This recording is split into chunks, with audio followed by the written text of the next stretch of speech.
अस्सलामुअलैकुम my YouTube family, कैसे हैं आप सब। उम्मीद है आप सब खैरियत से होंगे और बहुत खुश होंगे। मैं Ayesha Zubair, welcome back to my channel. आज का जो टॉपिक है वो प्रेगनेंसी से रिलेट करता है, उसके बारे में मैं आपसे इसको डिस्कशन चाहूँगी।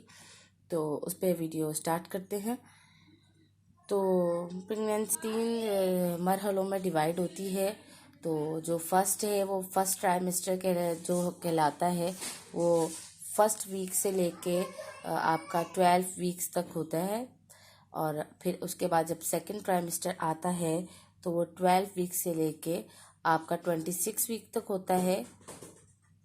और थर्ड ट्राइमेस्टर जो होता है आपका वो 26 वीक से लेकर 40 वीक तक होता है, 40 वीक्स तक होता है।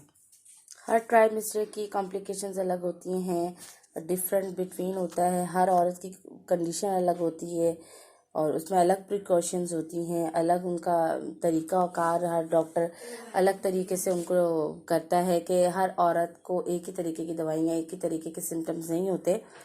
तो इस पे बात कर रहे हैं हम। तो आज हम करेंगे फर्स्ट ट्राइमेस्टर के बारे में बात और उसके बारे में आपसे बताएंगे कि आपको फर्स्ट ट्राइमेस्टर में क्या क्या चीज़ों की कॉम्प्लिकेशंस हो सकती हैं और क्या आपने तदाबीर इस्तेमाल करती हैं, डॉक्टर की हदायत इस्तेमाल करनी है उसमें। जब आप प्रेगनेंसी प्लान करते हैं तो आप शुरू से प्रेगनेंसी प्लानिंग से के 3 मंथ पहले से आप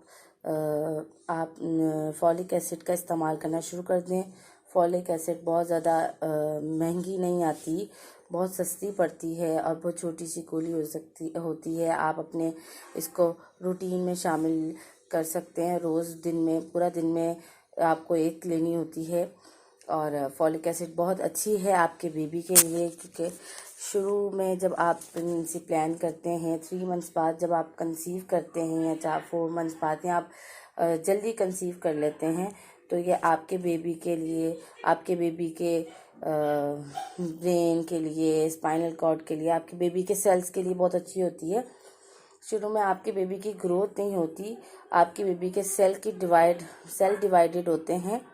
और जो सेल डिवाइडेड होते हैं बहुत जल्दी सेल डिवाइड होते हैं, तो ये सेल को परफॉर्म करती है, बनाती है, नए सेल्स बनाती है फॉलिक एसिड। तो इसमें फॉलिक एसिड की बहुत ज़्यादा ज़रूरत होती है। फॉलिक एसिड आपके बच्चे को बहुत सी कॉम्प्लिकेशंस, बहुत सी प्रॉब्लम से बचाता है। आपके बच्चे की जो उस टाइम पे जो उसके सेल्स बन रहे होते हैं, उसके अंदर जो ऑर्गन्स बन रहे होते हैं, उसको बहुत ज़्यादा सपोर्ट करता है। फॉलिक एसिड में अगर बच्चे में फॉलिक एसिड की कमी हो तो बहुत न्यूट्रल इफ़ेक्ट्स बन सकते हैं। इससे फॉलिक एसिड बच्चे के लिए बहुत ज़्यादा ज़रूरी है। कुछ बच्चों को फॉलिक एसिड जिनकी मदर्स नहीं लेती पहले से, तो उनको मसाइल होते हैं, कैसे कॉम्प्लिकेशंस होती हैं, उनके ब्रेन नहीं सही डेवलप होता। कुछ बच्चों के रीढ़ की हड्डी में, जो स्पाइनल कॉर्ड में आपका बहुत बड़ा दाना बन जाता है, बहुत बड़ा एक पेड़ा नुमा एक गदूद टाइप बढ़ जाती है, सारे उसमें वेन्स इकट्ठी हो जाती हैं, तो वो मसला हो जाता है, उससे एबनॉर्मलिटीज़ होती हैं। और फॉलिक एसिड बहुत अच्छी है अगर तो आप शुरू मंथ्स में या प्रेगनेंसी प्लानिंग से पहले नहीं ले रहे, प्रेगनेंसी प्लानिंग पे नहीं ले रहे, तो आप ज़रूरी नहीं है कि अगर नहीं ले रहे तो आप टेंशन में आ गए ये आप डॉक्टर के पास जा रहे हैं। आपको अगर प्रेगनेंसी प्लानिंग भी नहीं कर रहे और अचानक आप प्रेगनेंसी कंसीव कर लेते हैं, तब भी आप इसको अपनी उसमें दवाइयों में, अपनी चीज़ों में इस्तेमाल करना शुरू कर दें। आप ये दवाई लेना शुरू कर दें फॉलिक एसिड, तो भी कोई मसला नहीं होता। इसलिए फॉलिक एसिड आपके बेबी के लिए बहुत ज़्यादा हेल्पफुल होगी आपके बेबी की ऑर्गन कंप्लीट करने में। तो सेकंड जो होती कॉम्प्लिकेशंस अक्सर डायबिटिक हो जाती है कि आपके रिलेटिव्स में या आपके अपने घर में अम्मी अबू आपके किसी को डायबिटिक है, तो उससे भी आप, अगर आपको भी आगे जाके कहीं डायबिटीज़ हो जाती है प्रेगनेंसी के दौरान या प्रेगनेंसी से पहले आप भी हैं डायबिटीज़ वाले, तो भी आपको कॉम्प्लिकेशंस इसकी आ सकती हैं कि बहुत ज़्यादा एबनॉर्मलिटीज़ हो जाती हैं बच्चों में।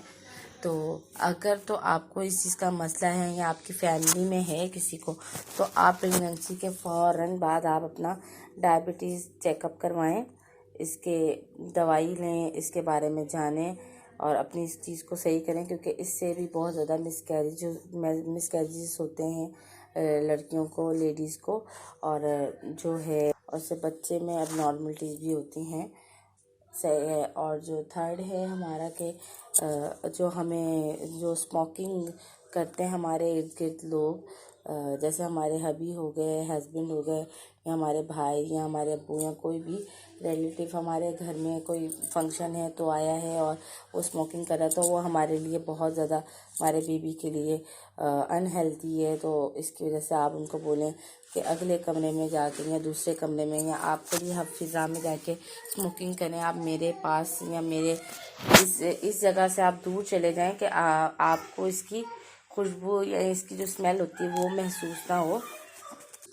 इसका इतना ही नुकसान है स्मोकिंग का, जितना कि कोई पी रहा है, जितना उसको नुकसान है इतना ही उसके पास बैठने वाले इंसान को भी नुकसान है। मगर आपके अंदर एक बेबी होता है तो उसको बहुत ज़्यादा इसलिए उसके लिए बहुत ही अनहेल्थी है, तो इसकी वजह से उसको बहुत ज़्यादा नुकसान हो सकता है। इससे भी बच्चे में मिसकैरेजेस का इससे भी मसला रहता है। और कुछ जो है हमारे जैसे हम अपने घर में पेट्स रखते हैं या बच्चे जो हैं, जो हम अपने घर में पेट्स वगैरह रखते हैं, वो भी उससे भी हमारे बेबी के लिए मसला हो सकता है। उससे भी बेबी के मिसकैरेजेस में बहुत ज़्यादा सुनने में होता है। डॉक्टर्स कहते हैं कि रॉ मीट को हाथ मत लगाएं, वो भी आपके अगर नाखूनों में वगैरह में चले जाए तो भी उससे भी आपको जर्म्स लगते हैं, उससे भी आपके मिसकैरेजेस का जो होता है मसला बन जाता है। इसमें जो है प्रेगनेंसी, आप अपने डाइट में ग्रीन लीव्स का, ग्रीन वेजिटेबल्स का, वेजीज का और फ्रूट्स का बहुत ज़्यादा ध्यान रखें। शुरू ट्राइमेस्टर में इन चीज़ों का बहुत ज़्यादा ध्यान रखा जाना चाहिए। और ये है कि अगर आप मीट नहीं खा रहे, गोश्त नहीं खा रहे, कोई हैवी डाइट लेने की ज़रूरत नहीं। शुरू मंथ्स में इसका कोई मसला नहीं है अगर आप नहीं ले रहे, और इससे कोई इशू नहीं होता कि आप गोश्त नहीं खा रहे, आप ये ताकत वाली चीज़ें हैं, इसका खाना बहुत ज़रूरी है, कोई मसला नहीं। मगर आप अपनी डाइट अच्छी रखें। दूसरी कुछ बातें हैं कि आप अपनी डाइट में जूसेस का शामिल कर लें, आप स्मूथीज़ बना लें, ये फ्रूट्स किसी तरीके से खाएं, वेजिटेबल्स का इस्तेमाल करें, और या सैलड का इस्तेमाल करें। ये अभी आपके लिए बहुत ही हेल्दी है और आपके लिए बहुत ही, आपके बेबी के लिए हेल्पफुल होगा। शुरू में बेबी की, जैसे कि मैंने बताया, शुरू में बेबी की ग्रोथ नहीं होती, ऑर्गन्स स्टार्ट होते हैं, सेल्स बनते हैं। तो सेल्स के डेवलपमेंट के लिए, न्यू सेल्स बनने के लिए फॉलिक एसिड की बहुत ज़रूरत होती है।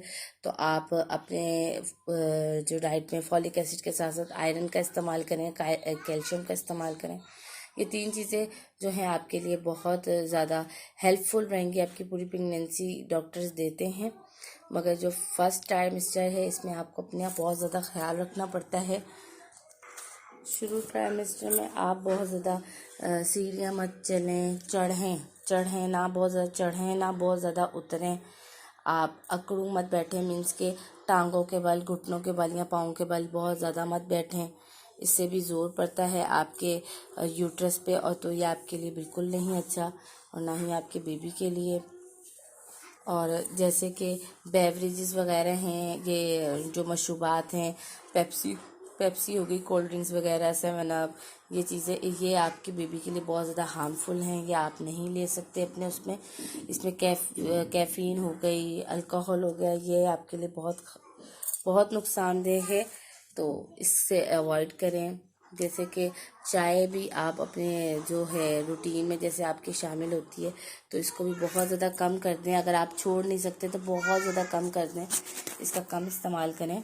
इससे भी बच्चों में बहुत ज़्यादा एबनॉर्मलिटीज़ होती हैं। तो बी हेल्थ। उम्मीद करती हूँ आपको मेरा ये वीडियो अच्छा लगा होगा। मिलते हैं दोबारा अगली वीडियो में, तो तब तक के लिए अल्लाह हाफिज़।